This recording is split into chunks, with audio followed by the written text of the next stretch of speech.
Titles ہیں، یہ topics نہیں ہیں، یعنی عنوانات ہیں، اور یہ ان کے موضوعات نہیں ہیں۔ موضوعات اور جو اس کے مشمولات ہیں وہ مختلف ہو سکتے ہیں، جیسے سورۃ البقرہ کے حوالے سے بڑی تفصیل سے گفتگو ہو چکی، سورۃ الفاتحہ اور ساری صورتوں کے بارے میں۔ تو یہ نام ہیں، یہ عنوانات ہیں، یہ موضوعات نہیں ہیں اور مشمولات کی فہرست نہیں ہے۔ یعنی اس کا مطلب یہ نہیں ہے کہ اس میں حضرت ابراہیم علیہ السلام کی سوانح عمری بیان کی گئی ہے، بلکہ اس کا مطلب یہ ہے کہ ایک ایسی صورت ہے جس کا نام ابراہیم ہے اور اس میں ابراہیم علیہ السلام کا ذکر بھی ہے۔ اور کسی بھی صورت کا نام رکھنے کی جو وجہ ہے، یہ پہلے بھی بات ہو چکی کہ وہ ایک نہیں ہے، مختلف وجوہات ہو سکتی ہیں۔ تو چونکہ حضرت ابراہیم علیہ السلام کا ذکر اس میں آیا ہے، آیت نمبر 35 سے آن ورڈ، آیت نمبر 35 سے 41 تک خاص طور پہ ابراہیم علیہ السلام کا ذکر کیا گیا، اس لیے اس کو آپ یہ کہہ لیجئے کہ ابراہیم نام دیا گیا ہے۔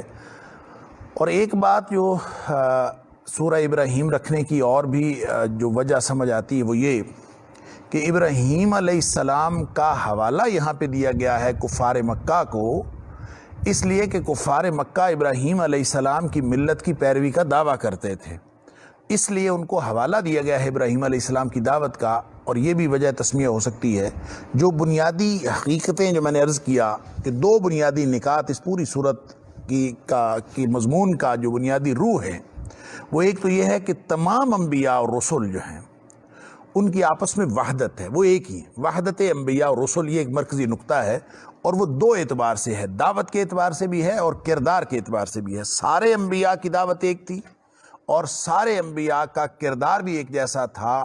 یہ ایک پہلا بنیادی نقطہ ہے اس پوری صورت کے اندر۔ اور دوسرا بنیادی نقطہ یہ ہے کہ اللہ تعالیٰ نے جتنے بھی انعامات کیے ہیں ان انعامات سے دو رویے جنم لیتے ہیں، ایک شکر کا رویہ ہے اور ایک کفر کا رویہ۔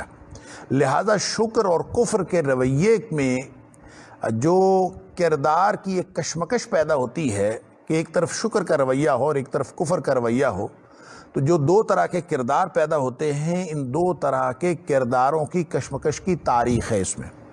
گویا سارے انبیاء جب آ کے دعوت دیتے تھے تو ان کے جو رسپانس میں ہر دور میں معاندین نبوت اٹھ کے کھڑے ہو جاتے تھے، اور وہ نبیوں کے خلاف مختلف قسم کی سازشیں بھی کرتے تھے، دشمنی بھی کرتے تھے، ظاہری بھی اور باطنی بھی، اور وہ ایک ایسے رویے میں مبتلا ہو جاتے تھے جو کفر کا رویہ ہے، اور اس کے مقابلے میں جو اہل ایمان ہیں وہ شکر کا رویہ رکھتے ہیں۔ تو شکر کے رویے رکھنے والوں کی جزا کیا ہوتی ہے اور کفر کے رویے رکھنے والوں کی سزا کیا ہوتی ہے، اور اس میں یہ انذار اور یہ تنبیہ بھی اس کے اندر موجود ہے۔ اور یہ گویا بنیادی نکات ہیں سورہ ابراہیم کے مضامین کے، پورا جو دائرہ ہے وہ انہی دو نکات کے گرد گھومتا ہے۔ یہاں پہ یہ جو کفر کا رویہ رکھنے والوں کو جو تنبیہ کی گئی ہے، اس میں بڑے ہی سخت الفاظ، انذار یوں کہہ لیجئے کہ آخری درجے کا انذار کیا گیا ہے، وعید اور دھمکی کے انداز میں، یعنی صرف فہمائش کے انداز میں نہیں بلکہ انذار اور تنبیہ اور دھمکی کے انداز میں کہا گیا ہے کہ تم ڈر جاؤ اور بچ جاؤ۔ اور خاص طور پہ صورت کا جو آخری حصہ ہے اس میں قیامت کا منظرنامہ ذکر کر کے اور انتہا درجے کا خوف دلایا گیا ہے اور انذار کیا گیا ہے کہ رسولوں کی دشمنی سے باز آ جاؤ، نبی اکرم صلی اللہ علیہ وسلم کی دشمنی سے باز آ جاؤ، اس لیے کہ اس کے بعد جو ہے کوئی گنجائش باقی نہیں رہی کہ تمہارے اوپر عذاب آ سکتا ہے، اور اللہ کی طرف سے کوئی نہ کوئی ایسی صورت ہو سکتی ہے کہ تمہیں ظاہری یا باطنی عذاب کا سامنا دنیا میں بھی کرنا پڑے، اور آخرت میں تو عذاب تمہارے لیے ہے ہی۔ تو یہ گویا آخری زمانے کی صورتوں میں سے، جیسے میں نے پہلے عرض کیا، اور کہا جاتا ہے کہ 11 سے 13 جو سن نبوی ہے، یعنی ہجرت مدینہ سے فوری قبل، اس زمانے میں یہ صورت نازل ہوئی ہے۔ گویا نبی اکرم صلی اللہ علیہ وسلم کے اوپر اور آپ کے جو ساتھی تھے اہل ایمان، ان کے اوپر عرصہ حیات تنگ کیا جا چکا تھا، اور کفار مکہ کی جو سازشیں تھیں اور ان کی جو دشمنی تھی اور مسلمانوں کے اوپر جو ظلم و تشدد تھا وہ اپنے انتہا کو پہنچا ہوا تھا۔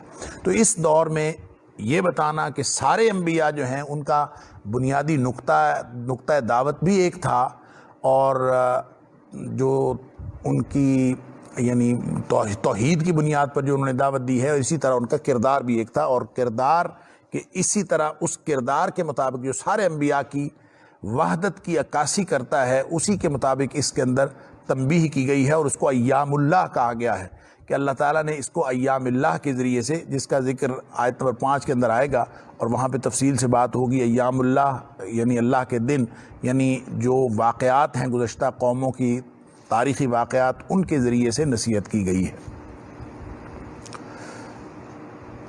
اس کو ہم مضمون کے اعتبار سے یعنی مضامین کے اعتبار سے 5 حصوں میں تقسیم کر سکتے ہیں اس صورت کو۔ پہلی 4 آیات جو ہیں اس میں قرآن حکیم کا مقصد نزول بیان کیا گیا ہے۔ اسی طرح آیت نمبر 5 سے 17 تک ایام اللہ، جو میں نے ابھی عرض کیا کہ ایام اللہ لفظ یوم کی جمع ایام ہوتا ہے۔ ایام اللہ ایک اصطلاح ہے جو قرآن نے خود اپنے لیے استعمال کیا ہے، آیت نمبر 5 کے اندر بھی، اور پھر سورۃ الجاثیہ کی آیت نمبر 14 کے اندر بھی یہ ایام اللہ کی ایک اصطلاح استعمال ہوئی ہے کہ اس کے ذریعے سے ڈراؤ۔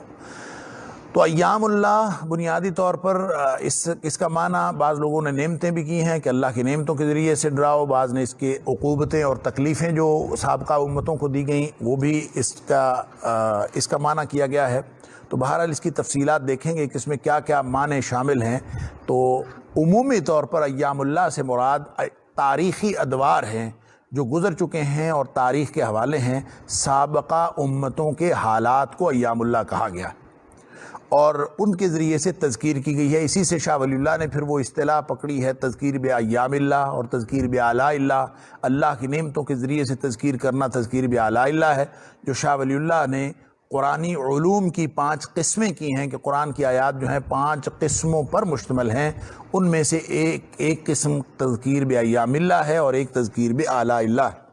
تو یہ آیت نمبر 5 سے 17 تک ایام اللہ یعنی سابقہ اقوام میں شکر اور کفر کے رویوں کی جو کشمکش رہی ہے، اور اس کے بعد پھر جزا اور سزا، شکر کرنے والوں کی جزا اور کفر کرنے والوں کی جو سزا ہے، اس کا تاریخی حوالہ دیا گیا ہے، ایک تاریخی استدلال کیا گیا ہے آیت نمبر 5 سے 17 تک، اور سارے انبیاء کا ایک گویا ان کو بطور ایک وحدت کے پیش کر کے ان کے یہ جو رویے ہیں کفر اور شرک کے، کفر اور شکر کے، ان کفر اور شکر کے 2 رویوں کی باہمی کشمکش کی تاریخ بیان کی گئی ہے۔ اسی کو ایام اللہ کہا گیا ہے، اور اس میں خصوصیت کے ساتھ حضرت موسیٰ علیہ السلام کا ذکر ہے، یعنی پہلے حضرت موسیٰ علیہ السلام کا ذکر ہے اور پھر اس کے بعد سارے انبیاء کو بطور وحدت کے بیان کیا گیا ہے۔ اور پھر آیت نمبر 18 سے 34 تک جو ہے اللہ تعالیٰ نے عقیدہ اور عمل، اس کی جو حیثیت ہے، اور خاص طور پہ کفار کے اعمال اور مسلمانوں کے اعمال، مسلمانوں کا عقیدہ اور کافروں کا عقیدہ، اس کو بطور تشبیہ کے ساتھ اور تمثیل کے ساتھ، مثالوں کے ساتھ سمجھایا گیا ہے۔ اور پہلے مثال دی گئی ہے کافروں کے اعمال کی، جیسے راکھ ہو اور ہوا میں اڑ جائے، یہ مثال ان کی دی گئی ہے۔ اسی طرح جو کلمہ طیبہ اور جو کلمہ خبیثہ ہے، یعنی اچھی بات، اچھا عقیدہ اور برا عقیدہ، اس کی مثال دی گئی ہے کہ شجرۃ طیبہ، پاکیزہ درخت کی، کہ شجرۃ خبیثہ اور ناپاک درخت کی۔ تو یہ گویا بالکل 2 الگ الگ رویے ہیں، اور اس پر جو کوئی شخص شکر کا رویہ نہیں اپناتا، کفر کا رویہ اپناتا ہے، اس پر ایک انذار اور تنبیہ اور دھمکی کا انداز بھی اپنایا گیا ہے۔ اور یہ آیت نمبر 18 سے 34 تک یوں کہہ لیجئے کہ یہ عقیدہ اور عمل، اس کی باہمی جو تعلق ہے اس کو بطور تمثیل سمجھایا گیا ہے، تمثیل کے ذریعے سے سمجھایا گیا ہے۔ آیت نمبر 35 سے 41 تک حضرت ابراہیم علیہ السلام کا خصوصی ذکر ہے، اسی وجہ سے اس سورت کا نام ابراہیم ہے۔ ابراہیم علیہ السلام کی دعوت کا ذکر بھی ہے، یعنی دعوت توحید کا، اور حضرت ابراہیم علیہ السلام کے کردار کا ذکر بھی ہے، جو گویا شکر کا سا کردار تھا، اس سے استدلال کیا گیا ہے۔ اور کفار مکہ کو خاص طور پر جو ڈائریکٹ مخاطبین تھے، اولین مخاطبین تھے، ان کو یہ سمجھایا گیا ہے کہ تمہارے جو دعوے کی کوئی حقیقت نہیں ہے، اس لیے کہ حضرت ابراہیم علیہ السلام جو ہیں ان کا پورا جو کردار ہے اور ان کی جو پوری دعوت ہے اس کے ساتھ تمہارا کوئی تعلق نہیں ہے۔ اس سے استدلال کر کے حضرت نبی اکرم محمد کریم صلی اللہ علیہ وسلم کی دعوت کو اور زیادہ جاندار اور زوردار طریقے سے بیان کیا گیا ہے۔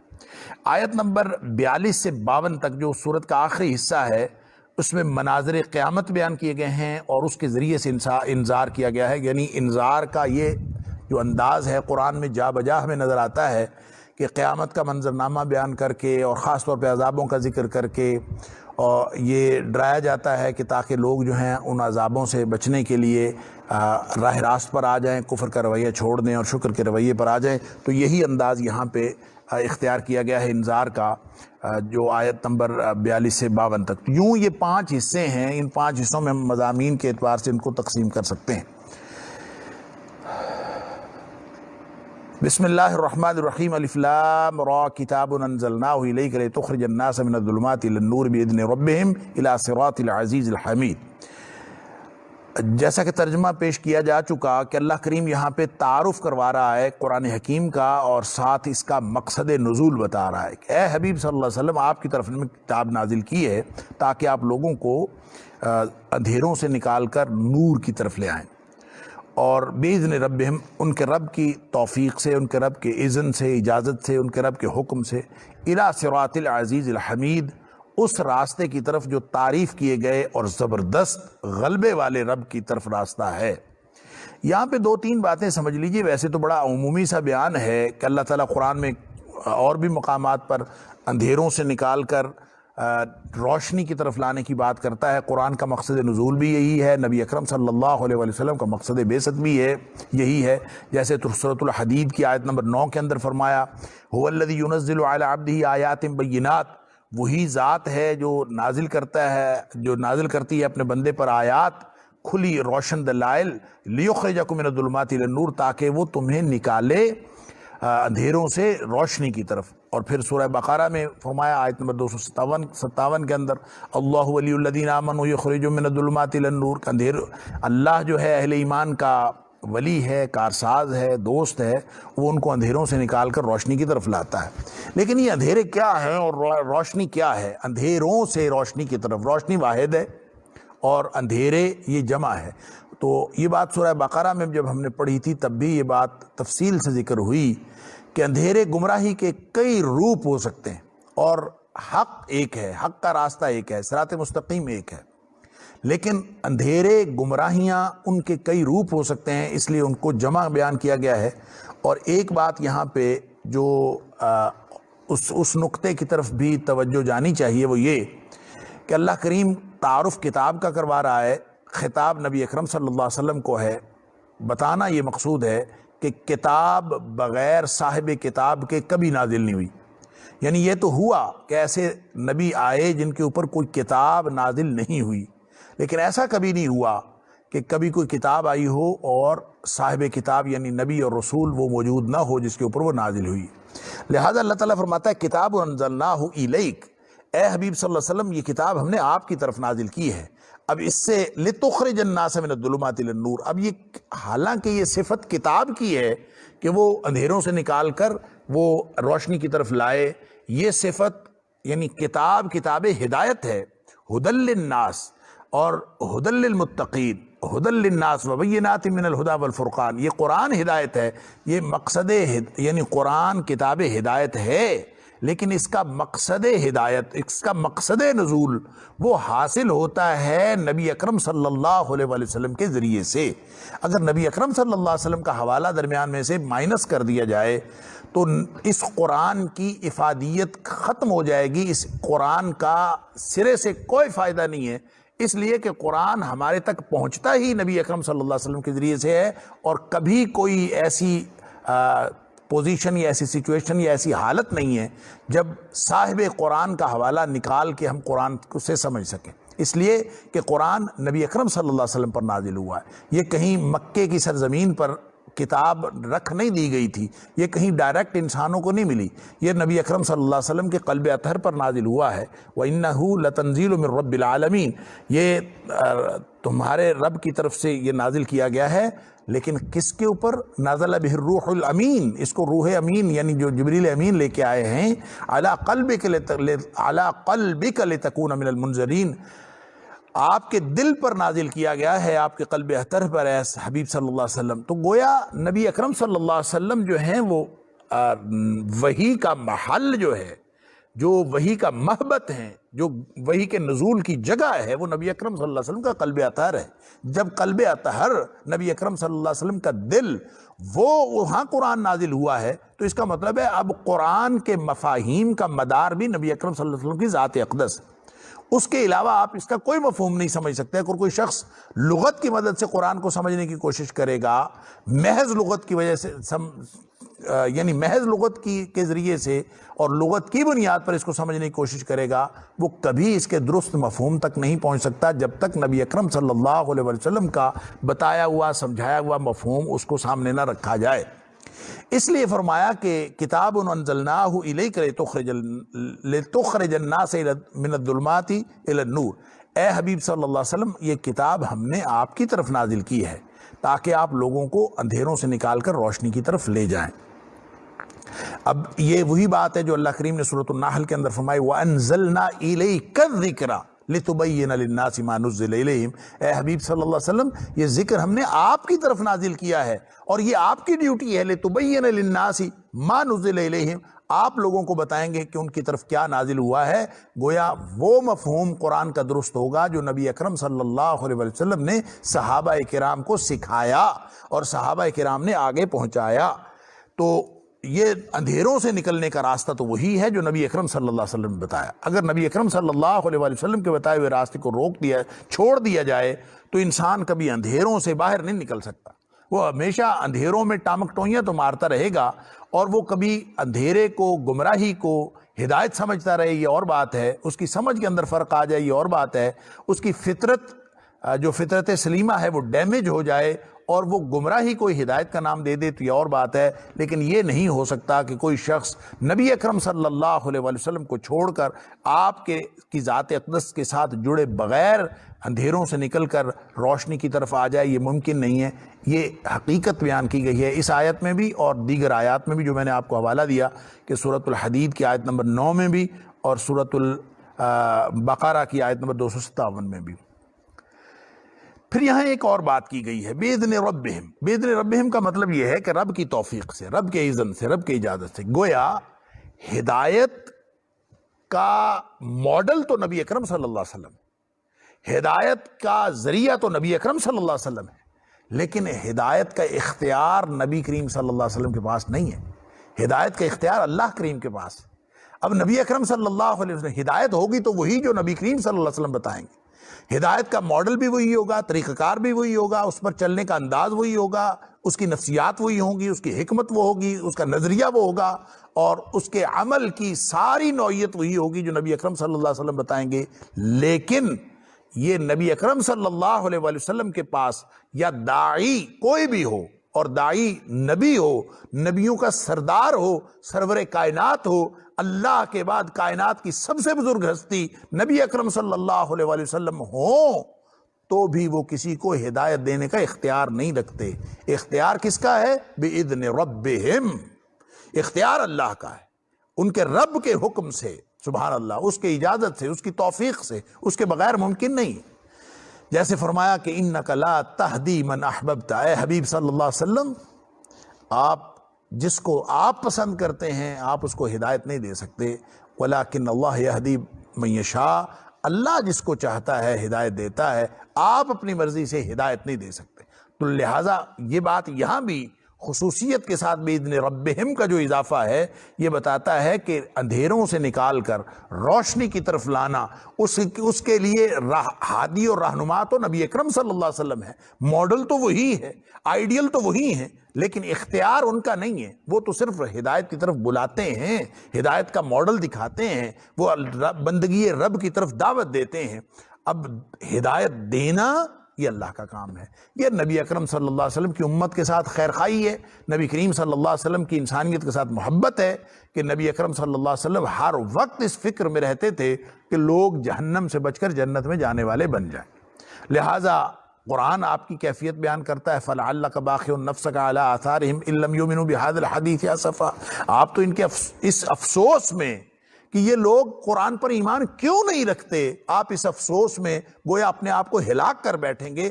نبی اکرم صلی اللہ علیہ وسلم کو اس قدر افسوس ہوتا تھا کہ لوگ ایمان کیوں نہیں لاتے، لیکن ایمان لانے اور ہدایت کی طرف آنے اور اندھیروں سے نکل کر نور کی طرف آنے، اس کی توفیق اللہ دیتا ہے۔ وہ نبی اکرم صلی اللہ علیہ وسلم دعوت تو دیتے ہیں، وہ رہنمائی تو کرتے ہیں، وہ ہادی تو ہیں، امام تو ہیں، پیشوا تو ہیں، آئیڈیل تو ہیں، لیکن اختیار کس کا ہے؟ بِإِذْنِ رَبِّهِمْ، رب کے پاس اختیار ہے، إِلَى صِرَاطِ الْعَزِيزِ الْحَمِيدِ۔ اور ایک یہاں پہ اور بات واضح ہو گئی کہ وہ جو نور ہے جس کی طرف جانا ہے، اندھیروں کو چھوڑ کر، گمراہیوں کو چھوڑ کر، غلط راستوں کو چھوڑ کر، ٹیڑھی راہوں کو چھوڑ کر جس نور کی طرف جانا ہے، جن اندھیروں سے نکلنا ہے، وہ نور کیا ہے؟ إِلَى صِرَاطِ الْعَزِيزِ الْحَمِيدِ۔ یہ وضاحت کر دی کہ اس نور سے مراد کوئی فلسفیانہ گفتگو نہیں ہے، کوئی فلسفیانہ مجرد تصور نہیں ہے، وہ فلسفیانہ یا کوئی کسی شخص کی خواہ مخواہ بنائی ہوئی اپنی سپیکولیشنز کہ نور سے مراد فلاں ہے اور نور سے مراد فلاں ہے، وہ نہیں ہے، بلکہ نور سے مراد کیا ہے؟ إِلَى صِرَاطِ الْعَزِيزِ الْحَمِيدِ۔ ایک واضح راستہ، ایک واضح راہ عمل، ایک عمل کرنے کا راستہ ہے جو نبی اکرم صلی اللہ علیہ وسلم دکھاتے ہیں، جس میں نمازیں بھی ہیں، جس میں روزے بھی ہیں، جس میں حج بھی ہے، جس میں زکوٰۃ بھی ہے، جس میں حقوق اللہ بھی ہیں، جس میں حقوق العباد بھی ہیں۔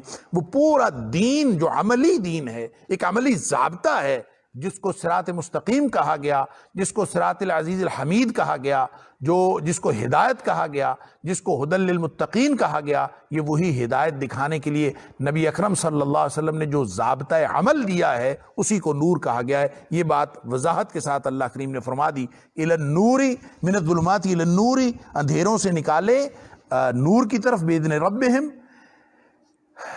ان کے رب کے حکم سے، رب کی اجازت سے، الی صراط العزیز الحمید، سبحان اللہ، نہایت غالب، نہایت قابل تعریف ذات کے راستے کی طرف۔ اور جو اللہ کا راستہ ہے اس کی طرف جو شخص چل پڑتا ہے، یہ وہی بات جو اللہ کریم نے فرمائی، والذین جاہدوا فینا لنہدینہم سبلنا، جو ہمارے معاملے میں، ہمارے راستے میں کوشش کرتے ہیں، ہم اس کو سیدھا رستہ دکھا دیتے ہیں، اپنا رستہ دکھا دیتے ہیں۔ اللہ الذی لہ ما فی السماوات و ما فی الارض۔ اور عزیز الحمید کون ہے؟ عزیز کا مطلب بہت غلبے والے ذات، جو پورا غلبہ اور قوت رکھتی ہے۔ الحمید اور تعریف کی گئی ذات ہے، وہ کون ہے؟ اللہ، وہ اللہ کی ذات ہے۔ الذی، وہ ذات، لہ ما فی السماوات و ما فی الارض، زمین و آسمان میں جو کچھ ہے وہ اسی کا ہے، لہو، اسی کا ہے۔ ما فی السماوات، جو کچھ آسمانوں میں ہے، وما فی الارض، اور جو کچھ زمین میں ہے، وویل للکافرین من عذاب شدید، اللہ اکبر۔ اور بربادی ہے، ویل، بربادی بھی، ہلاکت بھی، افسوس بھی، کئی معنی اس کے۔ اور بعض نے کہا کہ جہنم کی ایک وادی بھی ہے۔ تو بربادی ہے، افسوس ہے، ہلاکت ہے، للکافرین، کافروں کے لیے، من عذاب شدید۔ کس چیز سے ہلاکت ہے؟ کس چیز سے بربادی ہے؟ کس چیز سے خرابی ہے؟ من عذاب شدید، سخت عذاب سے ان کی خرابی اور بربادی اور تباہی ہوگی۔ دنیا میں بھی سخت عذاب اور آخرت میں بھی سخت عذاب۔ دنیا میں بچ بھی گئے تو آخرت کا سخت عذاب تو سر پہ کھڑا ہے۔ جو کافر ہیں، جو کفر کرنے والے ہیں، جو انکار کرنے والے ہیں، اور جو اس نور کو اویل کرنے والے نہیں ہیں اور اس راستے کی طرف جانے والے نہیں ہیں، ان کے لیے تو بربادی کی خبر ہے، انتہائی افسوس ہے کہ وہ ان کے اوپر سخت عذاب آنے والا ہے۔ اتنا سخت عذاب کیوں آئے گا؟ الذین یستحبون الحیاۃ الدنیا علی الآخرۃ ویصدون عن سبیل اللہ ویبغونہا عوجا اولئک فی ضلال بعید۔ اب یہ ان کی خصوصیات بتا دی کہ ان کو کیوں یہ عذاب آئے گا، یہ انکار کرنے والے کون ہیں، کافر کون ہیں، آخر ان کو اتنی سخت سزا کی بات کیوں کہی گئی ہے؟ فرمایا الذین یستحبون الحیاۃ الدنیا علی الآخرہ۔ سب سے پہلی خرابی، سب سے پہلی خصوصیت ان کی یہ ہے کہ وہ لوگ دنیا کی زندگی کو آخرت پر ترجیح دیتے ہیں۔ اللہ اکبر۔ الذین، وہ لوگ، یستحبون، وہ زیادہ پسند کرتے ہیں، الحیات الدنیا، دنیا کی زندگی کو، علی الآخرہ، آخرت کے مقابلے میں، یا دنیا کی زندگی کو آخرت پر ترجیح دیتے ہیں۔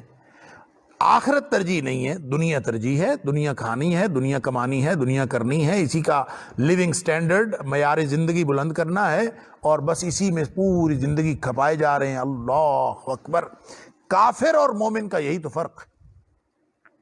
کافر ساری زندگی اسی دنیا کو حاصل کرنے میں لگا دیتا ہے، ساری صلاحیتیں اسی میں کھپا دیتا ہے، اس لیے کہ اس کی ترجیح یہ دنیا ہوتی ہے۔ دنیا کے اندر اس کے پاس جو کامیابی کا معیار ہے وہ دنیا میں کامیابی کا معیار ہے، لہذا مال کمانا، اولاد حاصل کرنا، بچے ہوں، فیملی ہو، کاروبار ہوں، جائیداد ہو، دنیا کی پراپرٹیز ہوں، اس کو کامیابی قرار دیا گیا اور دنیا کی زندگی کو ترجیح دے دیتے ہیں آخرت پر۔ یہ سب سے پہلی خرابی ہے۔ لہذا کون ترجیح دے رہا ہے اور کون ترجیح نہیں دے رہا، یہ ہم سب اپنی اپنی زندگیوں کا جائزہ لے سکتے ہیں کہ ہماری زندگیوں کا جو میجر پورشن ہے وہ کس چیز پر استعمال ہو رہا ہے۔ دیکھیں کوئی شخص جو بھی کام کر رہا ہو اس کی پوری زندگی کا ایک مقصد ہوتا ہے۔ آپ کسی سے پوچھتے ہیں کیا کر رہے ہیں، طالب علم پڑھ رہے ہوتے ہیں، آپ کسی سے پوچھتے ہیں کیا کر رہے ہو، کہتے ہیں میٹرک کر رہا ہوں۔ کیا کر رہے ہو؟ ایف ایس سی کر رہا ہوں۔ کیا کر رہے ہو؟ یونیورسٹی میں پڑھ رہا ہوں۔ اب اس کا مطلب یہ نہیں ہوتا کہ وہ ہر وقت یونیورسٹی میں پڑھ رہا ہے، اس کا یہ مطلب نہیں ہوتا۔ آپ کسی سے پوچھتے ہیں کیا کرتے ہو، کہتے ہیں کاروبار کرتا ہوں۔ آپ کیا کرتے ہیں؟ ہم نوکری کرتا ہوں۔ آپ کیا کرتے ہیں؟ میرا ایک ایکسپورٹ کا بزنس ہے۔ آپ کیا کرتے ہیں؟ میرا امپورٹ کا بزنس۔ یعنی گویا اس کا مطلب یہ ہرگز نہیں ہوتا کہ ہر وقت وہ وہی کام کر رہے ہوتے ہیں، لیکن زندگی کی ترجیح پتہ چلتی ہے کہ وہ اصل میں کیا کر رہے ہیں۔ اللہ اکبر! وہ جو زندگی کی ترجیح ہے وہی سامنے آتی ہے جس چیز پر آپ کی زندگی کا بیشتر حصہ، آپ کی صلاحیتوں کا بیشتر حصہ، آپ کے وقت کا بیشتر حصہ جس چیز پر پہلی ترجیح کے طور پر گزر رہا ہے، جس چیز کو حاصل کرنے کے لیے گزر رہا ہے، یہی تو ترجیح دینا ہے۔ اگر وہ اللہ کی یاد ہے، اگر وہ اللہ کی رضامندی ہے، اگر وہ آخرت کا حصول ہے، اگر وہ جہنم سے بچنا ہے، اگر وہ جنت کا حصول ہے، اگر وہ سارے مقاصد آخرت کے ہیں، اگر وہ اللہ کی ناراضگی سے بچنا ہے اور اللہ کی رضامندی حاصل کرنا ہے، تو یہ اس کا مطلب تو ہوگا کہ آپ کی پہلی ترجیح آخرت ہے، پہلی ترجیح دنیا نہیں۔ اللہ تعالیٰ کافروں کی پہلی خصوصیت بتا رہا ہے کہ الذین یستحبون الحیات الدنیا علی الآخرہ، آخرت پر ترجیح دیتے ہیں پہلی۔ اللہ! اب یہ بات تو ان کی ہے جن کے ہاں آخرت کا تصور ہو۔ آخرت بھی ہے لیکن آخرت کے مقابلے میں وہ ترجیح دنیا کو دے دیتے ہیں، اور جن کے ہاں آخرت کا تصور ہی نہیں ہے، جو یہ سمجھتے ہی نہیں ہے کہ آخرت بھی کچھ ہے، وہ تو گویا اس سے بھی زیادہ اگلے درجے کے کافر ہیں۔ اور جو لوگ سمجھتے ہیں کہ آخرت بھی ہے لیکن پریورٹی لسٹ بناتے وقت، ترجیحات کا تعین کرتے وقت، اپنی صلاحیتوں کو کھپاتے وقت پہلی ترجیح کے طور پر آخرت کو نہیں رکھا بلکہ دنیا کو رکھا۔ اللہ اکبر! اللہ تعالیٰ فرماتا ہے فَأَمَّا مَنْ طَغَىٰ وَآثَرَ الْحَيَاةَ الدُّنْيَا فَإِنَّ الْجَحِيمَ هِيَ الْمَأْوَىٰ۔ یہ بغاوت کا رویہ ہے۔ جس شخص نے یہ بغاوت کا رویہ اختیار کیا، فَأَمَّا مَنْ طَغَىٰ وَآثَرَ الْحَيَاةَ الدُّنْيَا، جس نے بغاوت کا رویہ اختیار کیا اور کیا پہلے نمبر پر دنیا کو رکھ لیا۔